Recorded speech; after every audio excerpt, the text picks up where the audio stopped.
جو بہت ہی امپورٹنٹ ہے، میں پہلے آپ کو بتا چکا ہوں لیکن ایک دفعہ دہرا دیتا ہوں کہ جہاں کہیں شریعت کہتی ہے کہو یا پڑھو، اس کا مطلب ہوتا ہے اتنی آواز سے کہو، اتنی آواز سے پڑھو کہ آپ کے اپنے کان اپنی آواز کو سن لیں، جبکہ اطراف میں کوئی شور وغیرہ نہ ہو۔ جیسے آپ کسی مشین چل رہی ہے، اس کے پاس نماز پڑھ رہے ہیں، تو ہو سکتا ہے آپ کی آواز کان تک نہ پہنچ پائے، وہ مشین کی وجہ سے، لیکن آپ کو سوچنا ہوگا اگر مشین نہ ہوتی تو کیا میری آواز کان تک آ جاتی کہ نہیں۔ تو لہذا جہاں کچھ پڑھنا فرض ہوتا ہے، جیسے تکبیر تحریمہ فرض ہے، تو اس میں اتنی آواز فرض ہوگی کہ آپ کے اپنے کان اس کو سن لیں۔ لہذا اگر کانوں نے نہیں سنا تو ترک فرض ہو جائے گا، اور جب فرض نہیں ہوا تو نماز بھی نہیں ہوگی۔ اس لیے بعض ہمارے بھائی یہ منہ بند ہیں، اب آپ ان سے پوچھیں حضور تکبیر کہاں گئی؟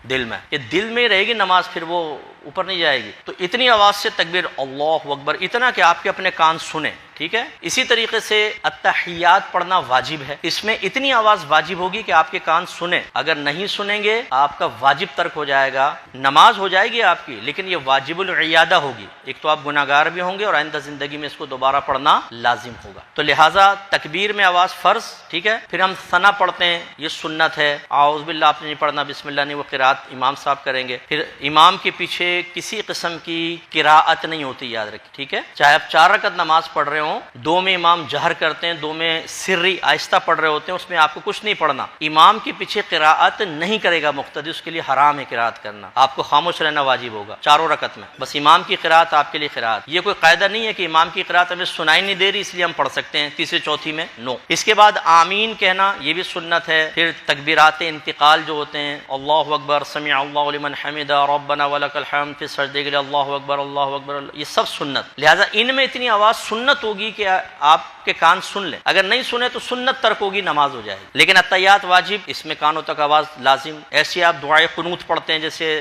وطر کے اندر، وہ واجب ہے، اس کی تکبیر بھی واجب ہے، اس میں بھی آواز بلند ہونی چاہیے۔ تو خلاصہ کلام یہ ہے کہ اگر کسی نے ایسی پچھلی نمازیں پڑھی ہیں کہ اپنے کان تک وہ آواز کو نہیں لایا تو اللہ کی بارگاہ میں توبہ کر لیں۔ یہ تو میں آپ کو نہیں کہوں گا نمازوں کو لوٹا لیں، توبہ کر لیں کامل، اللہ کی رحمت بہت بڑی ہے، وہ درگزر کرنے والا ہے، لیکن نیکسٹ ٹائم کے لیے آپ تھوڑا سا احتیاط کریں۔ اور میں ہاتھ جوڑ کے، آپ برا نہیں مانیے گا، ہمارے بہت سے بڑے ایسے ہوتے ہیں جو 40 سال 50 سال سے نمازیں پڑھ رہے ہیں مسجدوں کے اندر، اور وہ اس چیز کے اندر مبتلا ہو، منہ بند ہیں، اور اکیلے جب پڑھ رہے ہیں آپ دیکھیں قرات بھی نہیں ہوگی نا، ہونٹ بند ہوں گے، بس وہ دل میں پڑھ رہے ہوتے ہیں۔ جب آپ اکیلے پڑھتے ہیں تو آپ کے لیے کم از کم ایک آیت کی تلاوت فرض، الحمد کا پڑھنا اور سورت کا ملانا واجب۔ اگر آپ ہونٹ بند رکھتے ہیں، نہ آپ کا فرض ادا ہوگا نہ واجب، نماز گئی آپ کی۔ اور ہمارے گھر کے بچے اپنے بڑوں کو دیکھ کے سیکھ رہے ہوتے ہیں، وہ دیکھتے ہیں جی دادا جان ہونٹ بند ہیں، تو بچہ بھی یوں دیکھ کے بس وہ بھی یوں کھڑا ہو جاتا ہے، اور جب ہونٹ ہلیں گے تو پوچھے گا بچہ۔ اچھا، نبی کریم صلی اللہ علیہ وسلم کی صحابہ سے پوچھا کہ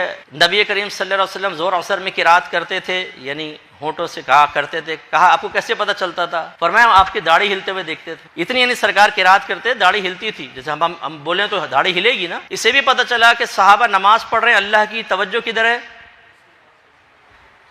لیکن کوئی شرک نہیں ہو رہا نا، نبی کی تعظیم، نبی کو دیکھ رہے ہیں، عزت نبی کی پیدا ہو رہی، کوئی شرک کا فتویٰ جاری نہیں ہوا۔ دوسرے نے نہیں کہا کہ تم اللہ کی نماز پڑھ رہے تھے کہ نبی کو دیکھ رہے تھے، نبی کو دیکھو گے تو نبی کی تعظیم کا خیال آئے گا، اللہ کی تعظیم، نبی کی تعظیم جمع شرک، کافر و مشرک نہیں۔ اس لیے یہ مبالغہ آرائیاں ہمیں اپنے معاشرے سے ختم کرنی چاہیے، حد اعتدال میں رہ کے حکم لگانا ضروری ہوتا ہے۔ ایسی جب آپ نکاح کرتے ہیں، اچھا نکاح میں دولہا کی آواز بڑی تیز نکلتی ہے، اس میں نہیں ہونٹ بند کر کے یوں کر لیتا، لیکن اس میں بہرحال اس میں بھی ہم یہ کہتے ہیں بیٹا اتنی آواز سے بولنا کہ گواہ بھی سن لیں، تو اس میں تو خیر بڑے جرت کے ساتھ جو ہے وہ نوجوان جو ہے وہ بولتا ہے۔ ایسی قربانی کے اندر یاد رکھیں اگر آپ نے ہونٹ بند ہیں، دل میں بسم اللہ اللہ اکبر کہی تو یہ مردار ہو جائے گا، بلکہ جن دو کے ہاتھ چھری کے اوپر ہوتے ہیں ان دونوں پہ اتنی آواز سے پڑھنا واجب ہے کہ اپنے کان سنیں۔ لہذا بعض اوقات قصائی کہتا ہے آپ بھی ہاتھ لگا لیں، وہ مالک نے ہاتھ لگا لیا، قصائی نے کہا بسم اللہ اللہ اکبر، اور ہم نے کچھ نہیں کہا کہ اس نے پڑھ تو لی، مردار ہو جائے گا۔ جتنے لوگ فعل ذبح میں شریک ہوں گے ان دونوں کے اوپر تکبیر پڑھنا واجب ہے۔ لہذا آپ کا ہاتھ چھری پر ہے، اس کا ہاتھ بھی چھری پر ہے، 2 آدمیوں کا فعل ہے، دونوں کو تکبیر کرنی ہوگی، تب یہ جانور حلال ہوگا ورنہ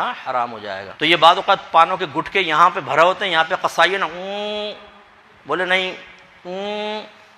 پھر بولو اللہ اکبر، یوں نہیں چلے گا بابا، سمجھ آ گئی؟ چلے، اللہ عمل کی توفیق عطا فرمائے۔